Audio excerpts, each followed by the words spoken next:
Pasteur Timothée, aujourd'hui nous avons une question. Comment manifester l'amour l'un pour l'autre pendant les fiançailles? Il y a tellement beaucoup de tabous autour de ça. Est-ce qu'on peut la tenir? Est-ce que tu peux tenir ta fiancée dans les mains? Vous faites une promenade ensemble, vous allez à l'église. Est-ce que je peux la faire une bisou sur la joue?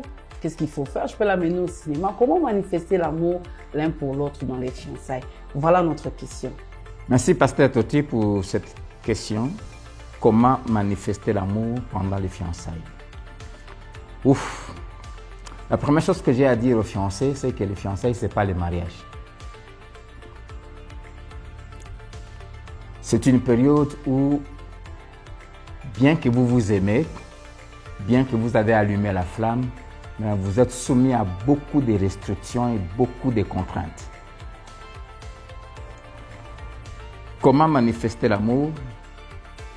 J'aimerais déjà dire aux jeunes filles, si les garçons te disent, en tout cas, si tu m'aimes, embrasse-moi, c'est un aventurier, en tout cas, il faut y arrêter. Si tu m'aimes, couche avec moi, non. Comment manifester son amour envers la personne qu'on aime pendant la période de fiançailles? La première chose, c'est éviter l'hypocrisie. Soyez vrai. Si vous voulez vous assurer que quelqu'un vous aime sincèrement, affichez-vous pleinement dans la manière dont tout le monde vous connaît en famille. Soyez vrai avec la personne. Laissez que la personne connaisse tout ce que vous avez comme qualité, mais aussi tout ce que vous avez comme défaut. Parce que si quelqu'un doit vous aimer, nous tous, nous sommes composés de deux parties. Nous avons des qualités, nous avons aussi des défauts. Nous avons un actif, nous avons aussi un passif. Et si vous voulez que quelqu'un vous aime sincèrement, faites-lui connaître et l'actif et le passif. J'aimerais vraiment insister sur ça, soyez vrai, évitez l'hypocrisie. Et quand je parle de ça, ça dit affichez-vous clairement, faites connaître à l'autre ce que vous aimez, ce que vous n'aimez pas. La deuxième chose, parlez beaucoup et passez beaucoup de temps ensemble. Je ne peux pas comprendre que les gens qui disent qu'ils s'aiment, mais qui n'arrivent pas à passer beaucoup de temps ensemble. La vie de couple, c'est une vie d'amitié. Alors, commencez à bâtir votre amitié. Si vous voulez réussir votre mariage demain, soyez de vrais amis. Et les amis parlent souvent ensemble. Passez beaucoup de temps ensemble.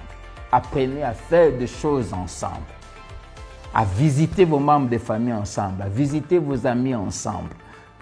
Quand vous passez du temps avec quelqu'un, cela montre que vous l'aimez. Moi, par exemple, quand j'étais fiancé, à notre époque, il n'y avait pas de téléphone. On vivait dans des endroits très distants tous les deux, mais on se voyait tous les jours. Et quand on se voyait, je me rappelle, c'était... Parfois, il fallait que les parents de ma fiancée à l'époque demandent que je puisse partir.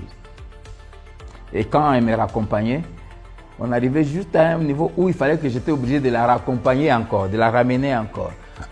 C'est ça, quand on s'aime, on passe beaucoup de temps ensemble. Troisième chose, posez des actes où chacun manifeste à l'autre de l'attention, de l'intérêt. Sachez vous apprécier l'un à l'autre. Sachez dire à l'autre ce que vous appréciez chez lui. Témoignez des gestes d'amour. Et quand je parle de gestes d'amour, des petits cadeaux. Et souvent, j'aimerais un peu m'adresser aux jeunes frères. Vous savez, aimer, l'amour va ensemble avec l'argent, chers frères. Quand vous décidez d'aimer quelqu'un, quand il vient vous voir, achetez-lui un sucre. Si possible, payez même un transport. Le jour de son anniversaire, offrez quelque chose. Ce qui est important, ce n'est pas ce que vous donnez, mais c'est le geste. Cela montre que vous tenez à la personne. Des petites surprises, c'est important. Des mots gentils. J'aimerais terminer.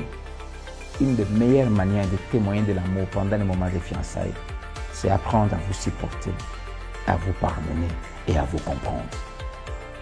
Souvent, quand on aime quelqu'un, on est prêt, quelles que soient les fautes qu'il peut commettre, à pardonner et à continuer.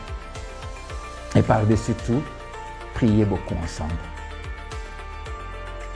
La prière va vous aider pendant que le physique sera en train de s'enflammer de plus en plus à vous contrôler et à attendre le mariage où vous allez avoir toute la liberté de vous témoigner de l'amour comme il se doit. Que Dieu vous bénisse. Merci, Pasteur Timothée, pour cet éclaircissement. Je crois que les fiancés, là où vous êtes bénis et que Dieu fasse que votre projet puisse aboutir. Amen.